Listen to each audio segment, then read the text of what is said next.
friends, we should all be able to agree at this point that 2024 has left us with an array of bizarre and wild events.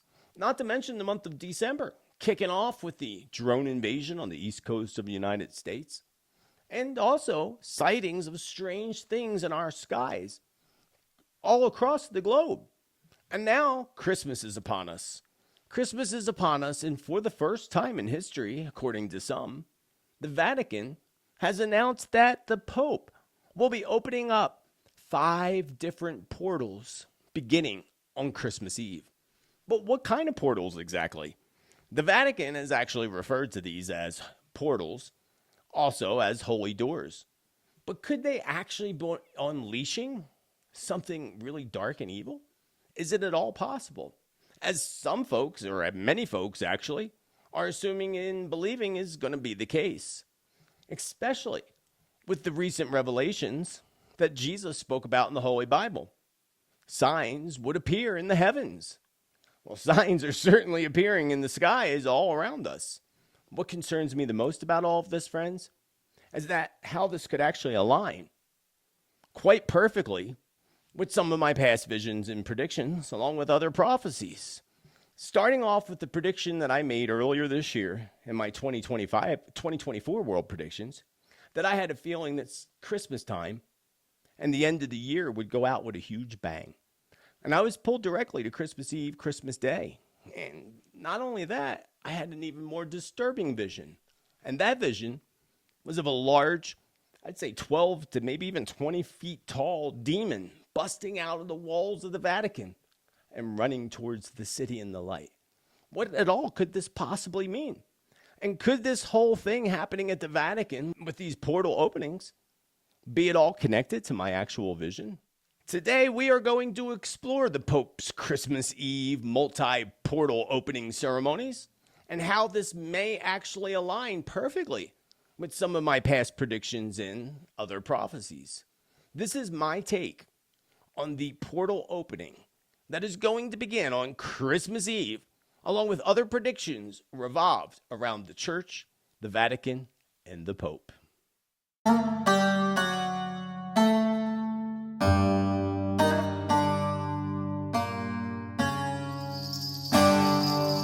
Beautiful tribe, welcome back to the channel. And if you're new here, welcome to the channel. Today, we are going to go very deeply into the controversial ceremony being conducted by the Pope at the Vatican, beginning on Christmas Eve and ending on January 5th. I'm also going to explain to you today how this may perfectly align with some of my past predictions and visions revolved around the Pope and the Vatican. But first, let's take a look closely at what's actually happening on Christmas Eve. There is, of course, a ton of inaccurate information out there on the internet. On Christmas Eve, the Pope is going to open up the first of 5 portals, in which some also refer to, again, as holy doors. It is what the Vatican itself referred to when they put this announcement out as sacred portals. But sacred portals to where exactly? We can only hope for the best, but could it be for the best? According to my past predictions, it doesn't look like that may be the case at all. And again, what concerns me the most about all of this coming out of the Vatican and the Vatican ceremony is my concerns of this large demonic energy breaking out of the walls of the Vatican and running towards the city.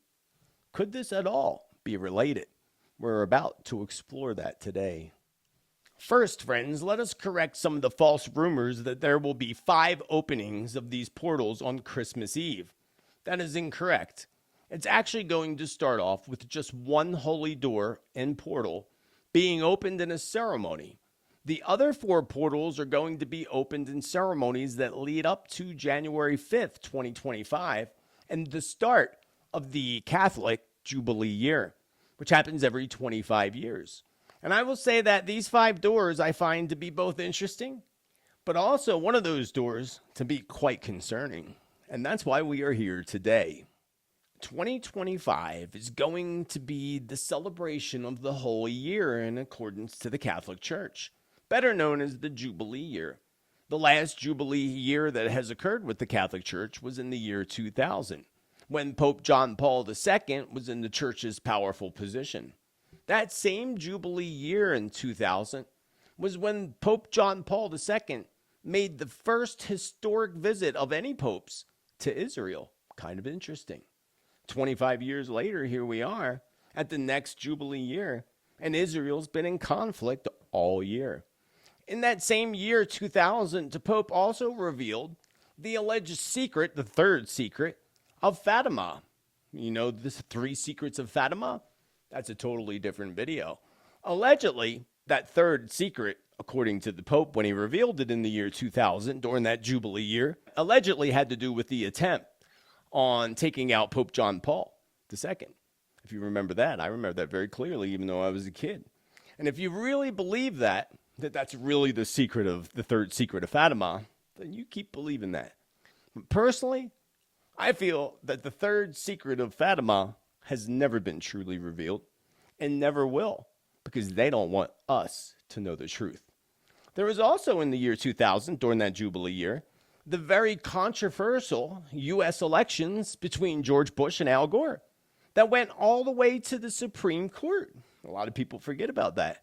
Went all the way to the Supreme Court in that 2000 Jubilee year. Not that these are related at all. I just thought they were interesting events that I wanted to share with you in this video today. Could the devil or Satan be bound within the Vatican itself? Well, in accordance to one Catholic priest, who is also a renowned exorcist for the Catholic Church, had a lot to say about the devil being right there within the Vatican. Check it out. Morgan. Wolf, Reverend Gabriele Amorth made headlines around the world recently when he said the devil was present in the Vatican. You're talking about something very real, aren't you? Certo, realissimo. Dico, se credete al Vangelo, credete all'esistenza del demonio. Absolutely, very real. As to the devil's presence in the Vatican, he says that's no surprise. He once had to perform an exorcism on another exorcist. Wow, does that not take a lot of strength and courage, and also a bit blunt of this priest to say that the devil resides and hides right within the Vatican? Something I knew ever since I was a little child. So what about this ceremony that's going to begin at the Vatican on Christmas Eve? What is that all about? Well, let us venture into that for a moment.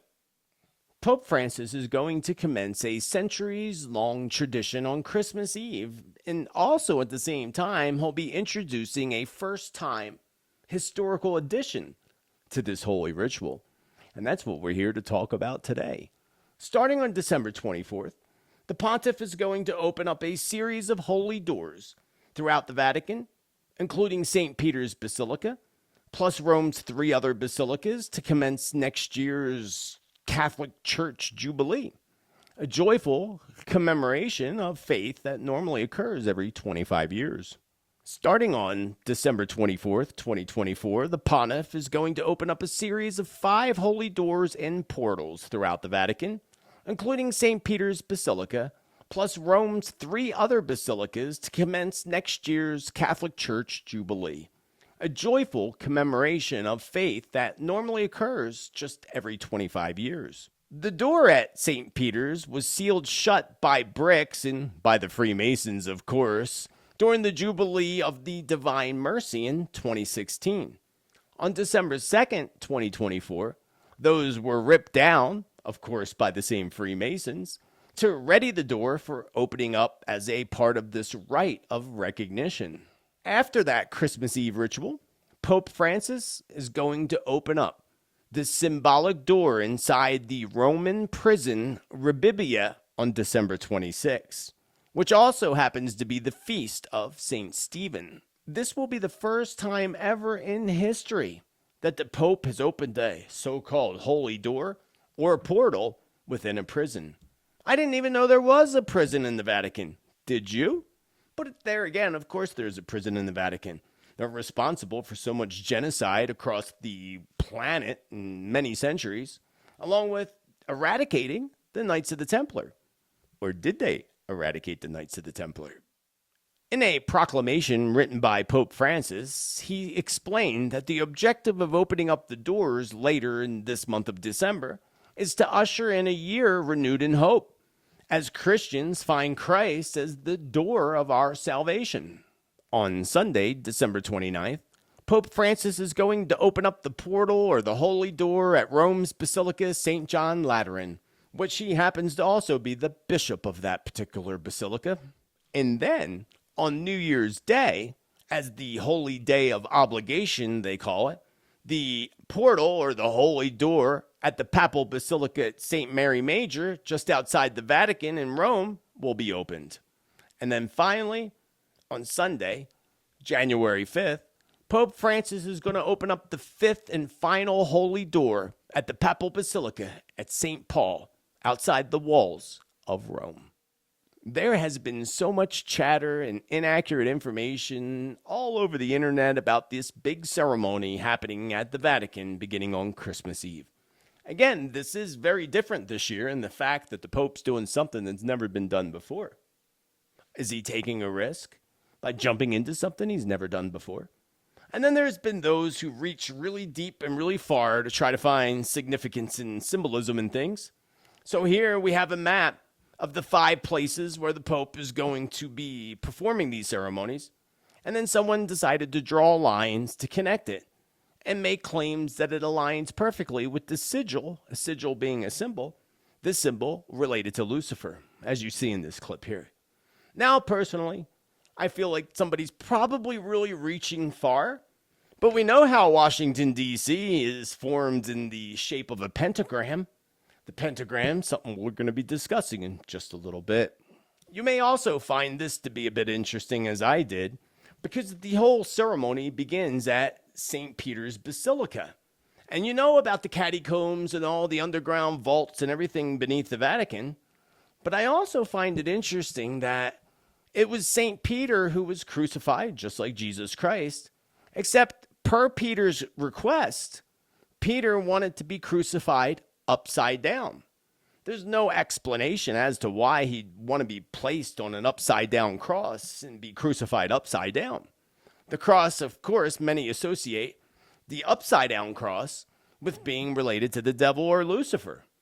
Perhaps this is the reason why so many people are making these false claims that the Pope is opening up Lucifer's tomb. Now, if you read the Bible or you know anything about the Bible, Lucifer isn't in a tomb. The Bible never says he was in a tomb.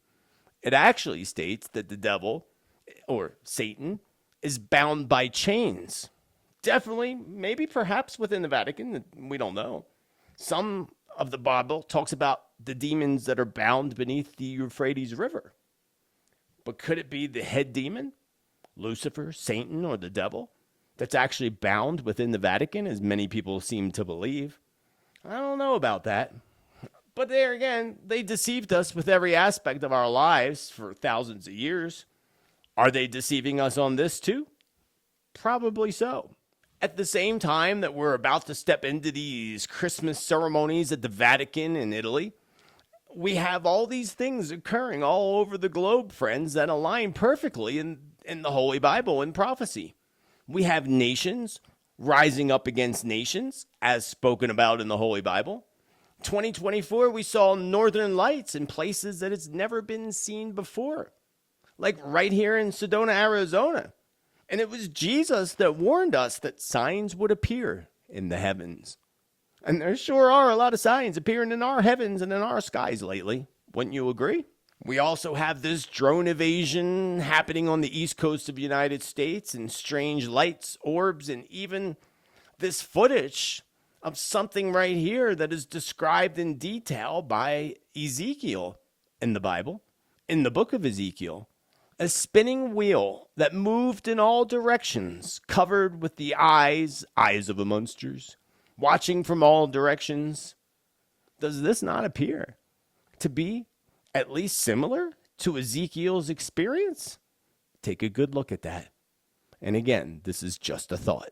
Before I move on any further, let me just touch on a few little facts here. First, that I actually was baptized in the Catholic Church. My siblings went to Catholic school. They gave up before I got there, so that's all good.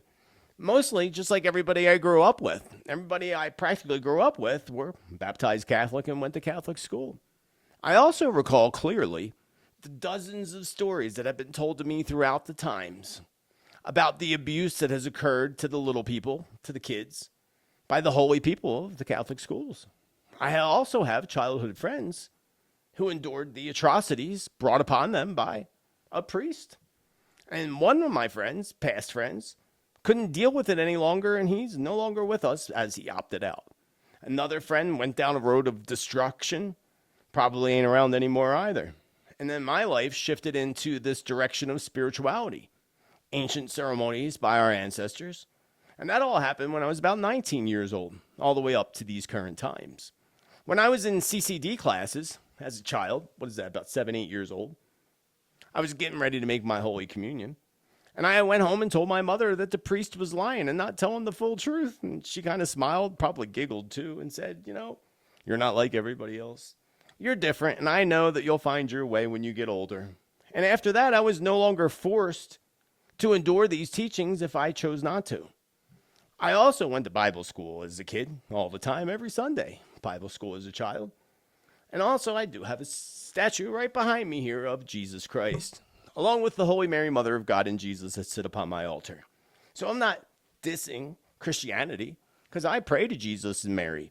But I do have a lot to say when it comes to Catholic Church, especially being I grew up in the Catholic Church. And with all that, I have absolutely no doubt in the coming years and in the coming decade, we are going to receive revelations that are quite disturbing when it comes to the church. And when it comes to maybe other religions as well, as the reign of our current pope is soon going to come to an end. And it will be when that pope's reign ends that the next one stepping in brings the truth to humanity. So what really lies beneath St. Peter's Basilica? Check out this very haunting revelations, friends. I found this and I have to show you because this is from beneath the St. Peter's Basilica in the Vatican. There's all kinds of things all beneath the whole entire Vatican. There's a whole city beneath the city. But this just happens to be right where the Pope's opening up the very first portal or the holy door on Christmas Eve, 2024. Check it out. As we arrive underneath the Vatican, we see that it's laid out in a number of rooms marked by letters, as we can see in this aerial view map. Now, we will be exploring some of the rooms in this map. Let's start off by looking in room C here. As we look in the room, we see that this is a mausoleum of Lucius Tullius Caesar. The Vatican goes on and explains that this room was used for offerings to the dead. We read, view of the north wall and mosaic floor. In the corners of the mosaic floor, there are 8 marble squares with circular holes through which offerings to the dead were poured during the funeral rites carried out in the burial chamber.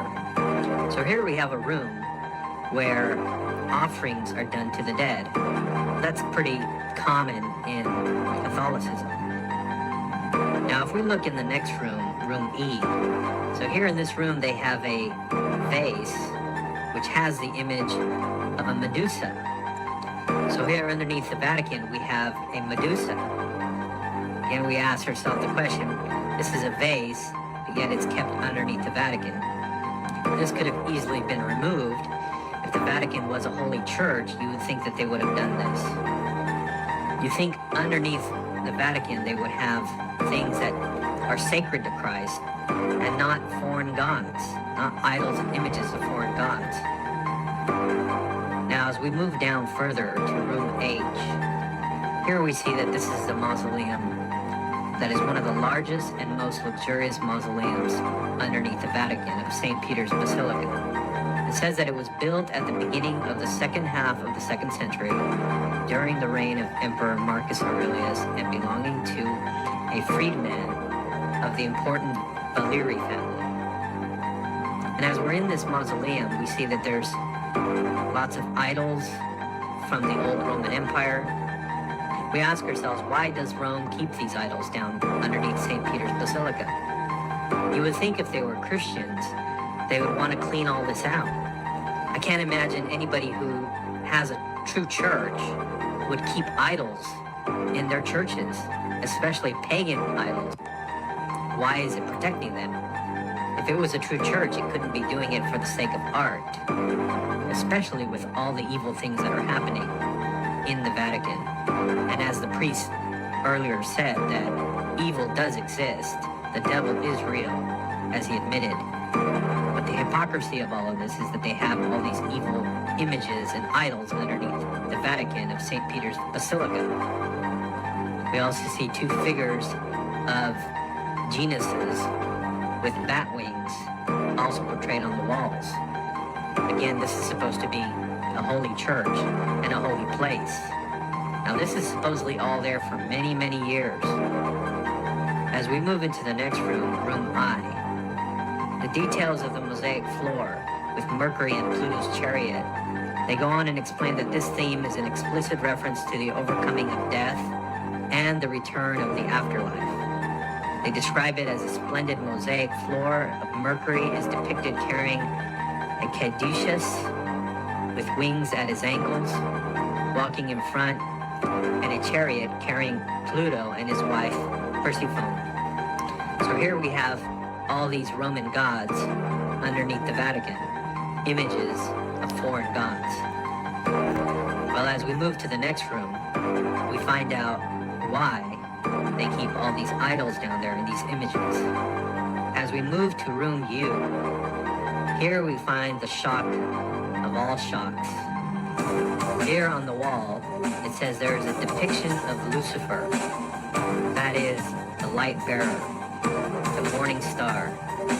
On the opposite of the wall, there is a drawing of Vesper, the evening star, cosmic symbol of the human life cycle. We find out that when we get to room U, here we have a clear depiction of Lucifer underneath the Vatican at St. Peter's Basilica. We ask ourselves, why are they keeping this image of Lucifer underneath the Vatican? Again, you would think if you're a Christian church, you would not want to have any of these images. Oh, well, we're saving it because it's a UNESCO heritage site or something like that. This is always their excuse, saving it for the sake of art. But for the true Christian, this is not an excuse, because we know if you're giving glory and propaganda to false deities and false pagan gods, what are you doing? You're in essence supporting the evil spiritual realm. This cannot be from God. And since Rome claims itself to be the one true church, you would think they would lead by example.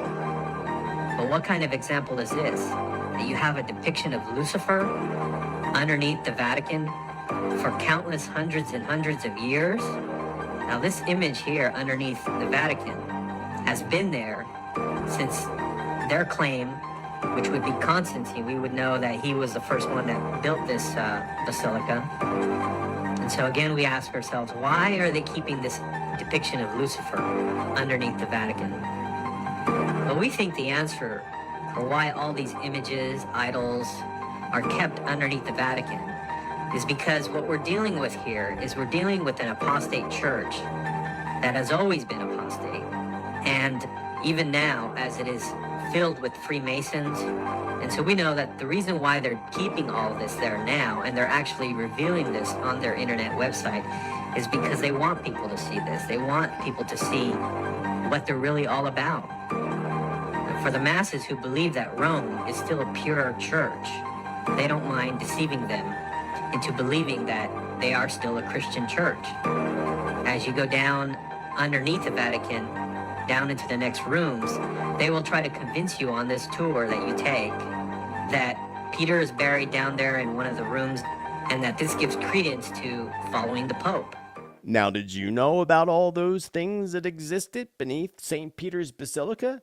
Not to mention the whole city that's right beneath the Vatican itself, that dates back to ancient Rome and the times of the Knights of the Templar. The thing that gets me the most about the Catholic Church is the Vatican's vault. The Vatican's vault, located again beneath the Vatican, is 7 miles long, and it is so protected, and most of it cannot even be accessed by anybody but the Pope. Now, what do you believe is hidden down beneath there? Probably all the truth, to cover up all their lies that they've been telling us throughout our entire lifetimes, and our ancestors too. Now, hypothetically speaking, what if the Pope, the current Pope, actually is the false prophet that's spoken about in the Holy Bible? Maybe all the popes. The false prophet is one who deceives the public by preaching the false word of God, as according to Jeremiah chapter 14, verse 14. Then the Lord said to me, the prophets are prophesying lies in my name. I have not sent them, or appointed them, or spoken to them. They are prophesying to you false visions and ideologies and delusions of their own minds. Quite interesting, to say the least. Folks also tend to forget that the Holy Bible states that there shall be no strange gods before me. The Bible also states that there is no other Father but Father God. But again, the Pope, what do we refer to him as? The Holy Father. And then priests that are part of the Catholic Church and within the Vatican are called Father. So we have Father, all the priests, and then we have Holy Father, the Pope, who is cherished and prayed to like he's God. But he's not God. And it seems that people very often forget what the Bible actually states. And these are all the kind of things that I thought about all the time when I was a little kid. That's why I went home and told Mama something didn't seem right. I had this feeling of falsehood. We don't call nuns mother, right? We call nuns sister. Other than Mother Teresa, who is a saint, and of course, Holy Mary, Mother of God. But we don't call nuns mother. So what's up with that? I find it also interesting that the Pope wears all white, his whole white ceremonial gown, right? We also see that same white that's worn by a bride at a wedding, at their first wedding, which represents, of course, purity. Also is supposed to be a representative of a virgin, or being the Virgin, or the Virgin Mother. But the Bible says this specifically that I thought was interesting. Watch out for false prophets. They come to you in sheep's clothing, but inwardly, they're ferocious wolves. By their fruit, you will recognize them. And that comes from Matthew chapter 7, verses 15 and 16. Think about this. A sheep's clothing. I'm wondering, out of curiosity, if the Pope's outfits, costumes, whatever you want to call them, happen to be made out of sheep's wool. And sheep's in the distance kind of appeared to be white. So could the church be housing ferocious wolves as stated in the Bible? It's just a thought again, friends. Just a thought. Also in that same Bible verse, it says, by their fruit you will recognize them. But what fruit exactly? Likely relation, of course, would be the apple in the story that was told to us in the Holy Bible of Adam and Eve, and the apple being the forbidden fruit, told to them by the serpent, who represented Satan or the devil. Interesting enough, when you happen to slice an apple directly in half, you're going to clearly see this 5-pointed star, also referred to as a pentacle or a pentagram, a symbol very much taken out of context over the generations. The 5-pointed star, the pentacle, the original, has 1 point upwards, just like the cross faces upwards. And that represents the head of man or woman, depicted in artwork all the way back to the times of Leonardo da Vinci. The entire pentacle representing humans, with their arms outward, their legs slightly apart, and also representing the elements of earth, air, fire, water, and spirit. The circle is the circle of life that surrounds us, each and every one of us, and the circle of our planet. Even though some people think it's flat, it's still a circle. When it comes to Satan and the devil, the Bible clearly tells us that Satan is a deceiver. He is very deceptive and can be tricky. And he wishes to turn absolutely everything that God has created completely upside down, destroying Everything so that Satan can bring this hell on earth. And for some people, sadly, on this earth, it is hell on earth. The devil took the holy cross and turned that upside down. And the devil also took the pentacle, the 5-pointed star with 1 point upwards, and turned that upside down as well, making it into the pentagram that people now know as being a symbol related to Satanism in the Satanic Church, as you see in this depiction. When Satan turns everything upside down and backwards and puts in the goat's head, representing that worship of that goat energy, all in turn tricking the masses and confusing people. Once upon a time, way back, and you can do your own research on this, nuns used to wear a belt, and on that belt was a silver pentacle, a 5-pointed star, around their belt that they used to wear. So there's nothing evil about the pentacle. It's just the devil turned it all upside down, just to reverse everything God has created. If we look closer at the Vatican and the symbolism of the Vatican, we can start to even dig deeper to the scriptures that state that false prophets will be identified by their fruit. Could that fruit, again, be the apple, the forbidden fruit? It makes the most sense, especially when we look even closer at this depiction right here of St. Nicholas. Being it is Christmas season, ho, ho, ho, St. Nicholas holds a basket with 3 apples in the basket. The basket representing the womb of the goddess, the fertility. The 3 apples representing Trinity, the triple goddess back in Celtic times. Now they, of course, turn that to the Father, the Son, and the Holy Spirit. But whatever happened to the mother? Father, Son, Holy Spirit. There's no feminine energy in that. None whatsoever.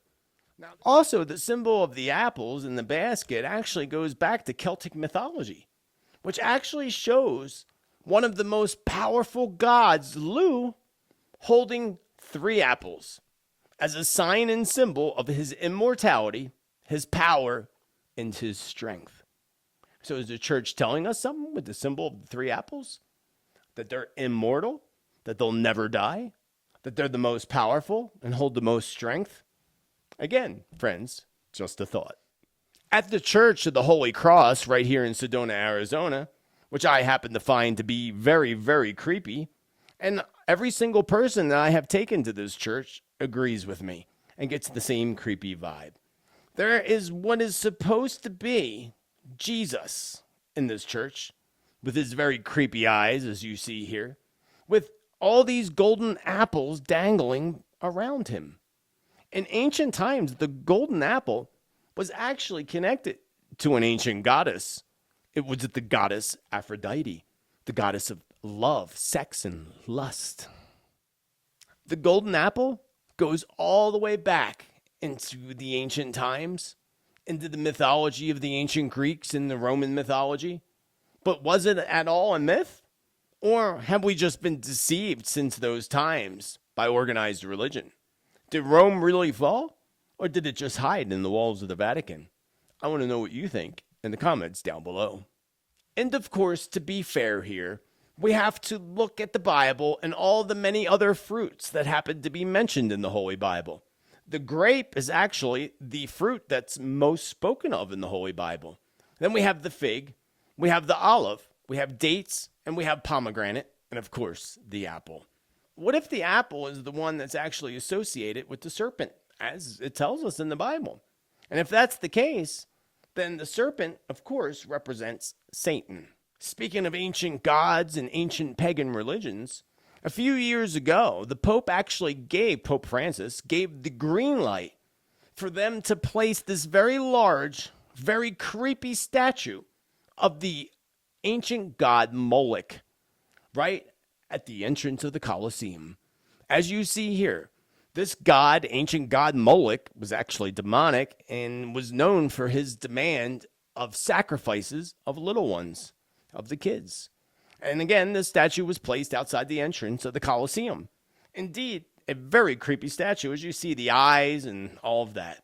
And you can go down that rabbit hole of the ancient god Moloch for yourself. It is also where Bohemian Grove and some of the worship that happens with the elite and politicians. Yeah, go down that rabbit hole. That's one that you're going to be down for quite some time. Personally, I find these all to be very strange behaviors from a church and a pope who are supposed to be preaching the word and the gospel of Jesus Christ. But instead, they seem to actually be smearing the true teachings of Jesus Christ. Again, just a thought, and in my opinion. Now, think about this for a moment. Put your head inside the brain of Satan or the devil. And if you were Satan or the devil, what would be the best and maybe the first absolute way to hide and deceive the people in order to bring hell on earth? Well, how about hiding behind the walls of a false-spoken religion?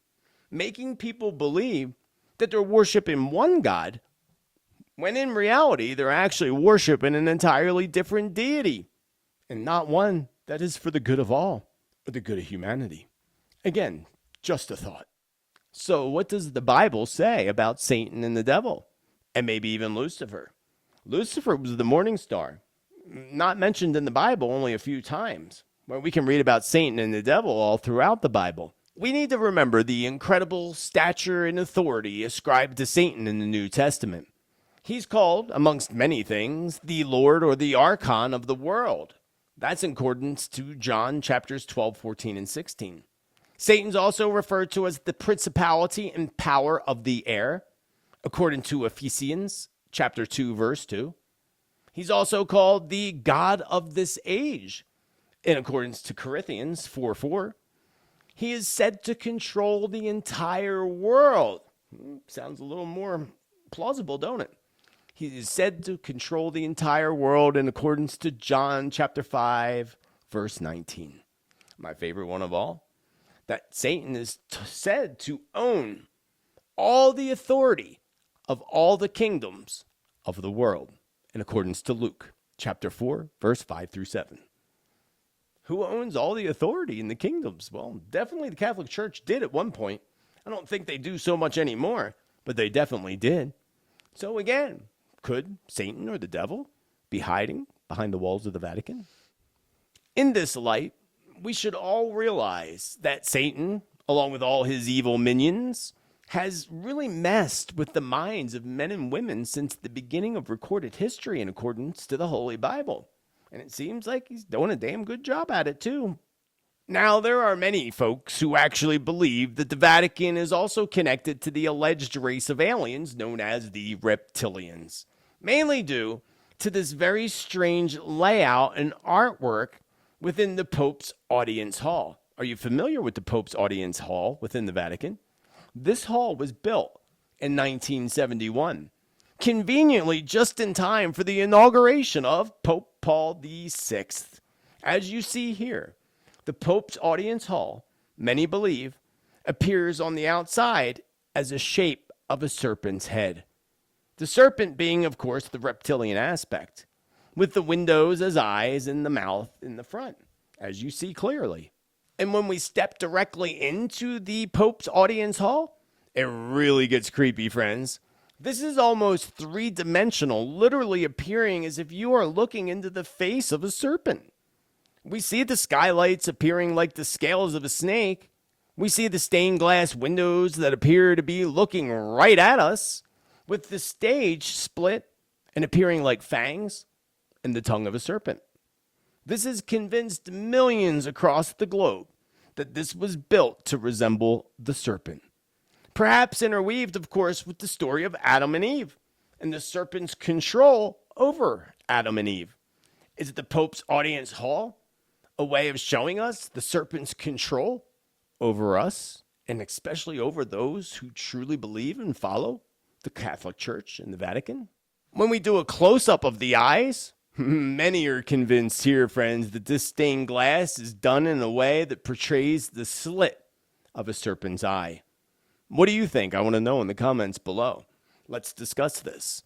Take a very good look again and tell me if you don't think this appears to be a serpent looking right back at you, friends. Right back at you.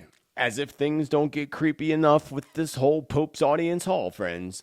Many believe and become more creeped out by what I think is pretty amazing, but creepy, and that's this artwork that sits right in the back of the theater, which portrays Jesus rising up from an atomic apocalypse.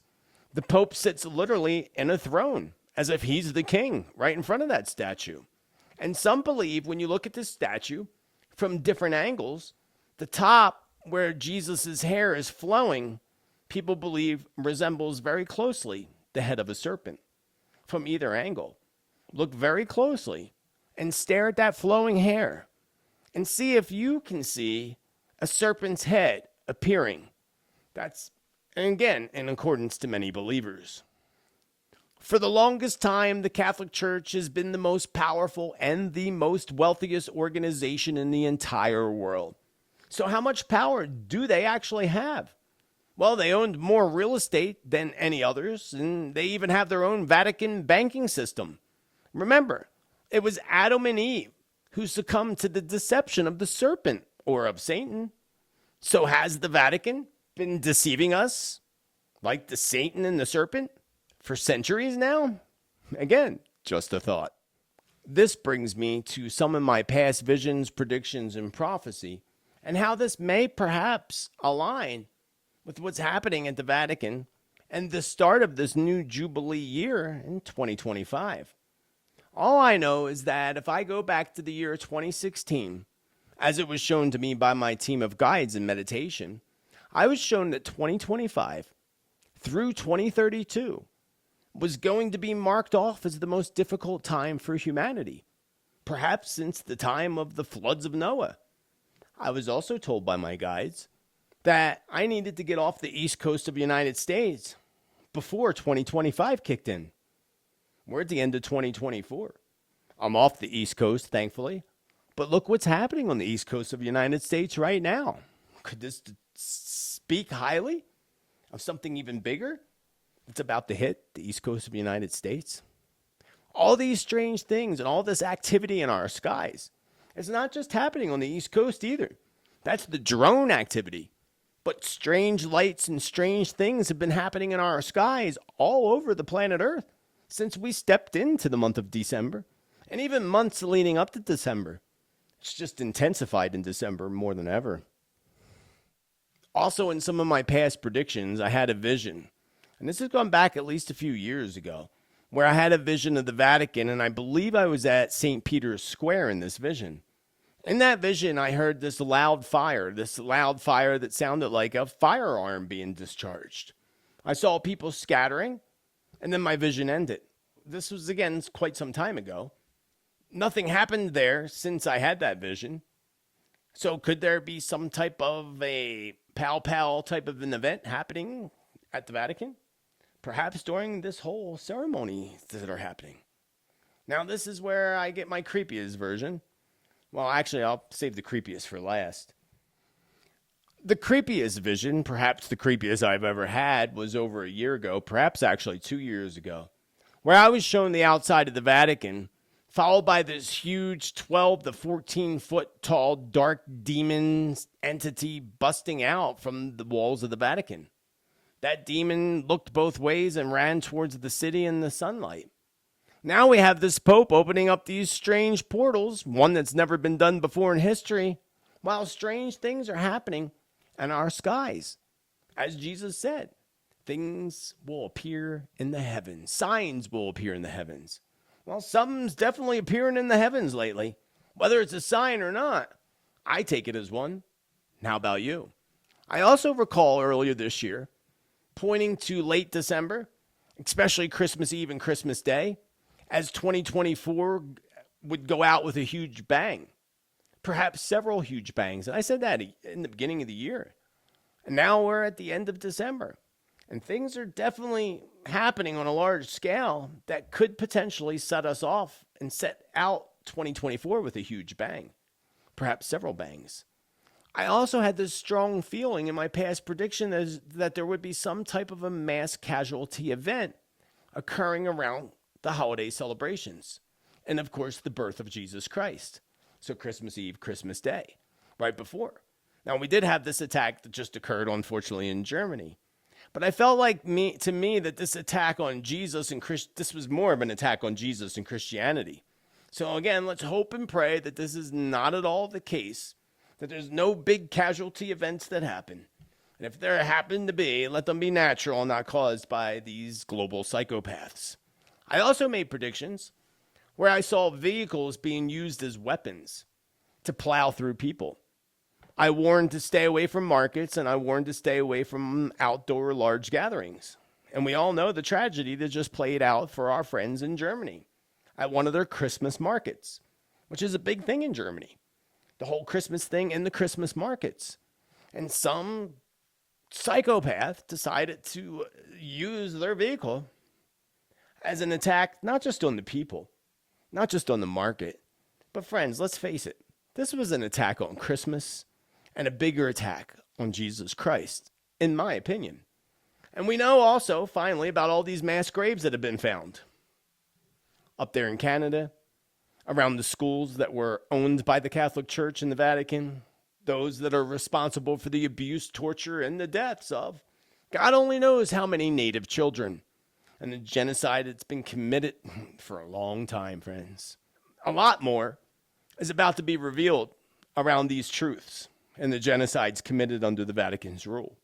We're going to see more mass graves of not just little ones, but also other unknown graves. And not just in Canada, right here in Rome, right there in Rome, Greece, and right here in the United States. So expect large, big discoveries and truths to come out.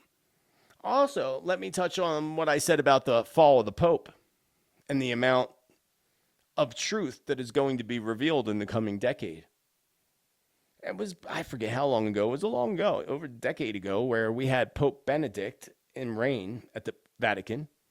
And in my predictions, I said that I saw him being pushed out. They didn't like him for whatever reason, they were pushing him out. Probably because he saw the atrocities and didn't want to flow with it. And everybody said, that's crazy, that'll never happen, that'll never happen. And then it happened. In that same prediction, I said that the Pope that follows Benedict will be the one that's responsible for the fall of the Vatican and the Church. And that happened to be the current Pope, Pope Francis, who I also stated would be the last Pope, the final Pope before the fall of the Church. Not a complete fall, because I feel like something new is going to go into place. I had visions of smokestacks, white smokestacks, black smokestacks, which is what happens when they're voting for a new Pope. It's no secret that the current Pope, Pope Francis, is not in good health. He's old. And when you get old, your time runs out very quickly. It's inevitable that 2025 will be the end of our current Pope Francis. The Pope that goes into place after Pope Francis is going to be very controversial. And I believe that that's likely going to be the Pope that's going to release all this truth. I also had visions of video being released from the catacombs and the secret catacombs beneath the Vatican. Different rooms that nobody's allowed to access. Somebody's getting in there and they're videotaping it. I had visions of this. Not only that, I see new things being discovered around the Vatican too and beneath it. New doorways that they didn't realize were there. They're going in with some kind of technology, some kind of radar, and they're finding more, including things that the church doesn't want them to find, but then they end up finding it. So it's going to be really interesting, friends. Really interesting. Because we can all agree, again, that things are really strange happening all over our planet. And we are about to step in to this window of this next 7 years. It's going to be intense. And I tell you, don't be scared. Instead, be prepared. And know that there has to be huge events that are going to take place. That are going to take place in order to shift the consciousness of humanity. Because it is the consciousness of humanity that needs to be shifted in order to awaken us to the new earth and to the new levels of ascension, where we all come together in pure love and joy. And yes, it may be a time where there's maybe a lot less on the planet than there are now. But those times are right in front of us. So get excited. And more than anything, pray. Pray that all goodness comes to light. Pray for the goodness of our planet and the goodness of all of humanity. And with Christmas coming up, make sure that you have a very, very Merry Christmas. I very much hope you enjoyed today's content, and thank you for making it to this point in the video. And please do hit that thumbs up, love button so we can get this information out to others. Post it on your social media. And thank you to all the supporters who make this free content possible for everybody else. I have a lot of predictions coming out. I just noticed and discovered I have to redo my whole 2025 prediction video, which took 3 hours live that I did on Zoom, and I have to redo the whole thing. The sound didn't come out right. It's all buzzing, and I'll have to do it, and I'll do it during the Christmas. And it'll be out before the end of the year. So if you want accurate predictions, prophecy, and truth, and you want to vibe with the tribe, don't forget to smash that subscribe. Check out all the social media links down below in the description, along with my free newsletter. Until the next time, friends, I hope you and your family have a very, very Merry Christmas, a happy holiday season, and an amazingly abundant 2025 and beyond. Until then, until the next time, remember to be bold, be true, be kind, be you. Let your light shine, baby. Let it shine like the star at the top of your Christmas tree. Have a beautiful rest of your day, friends. Much love.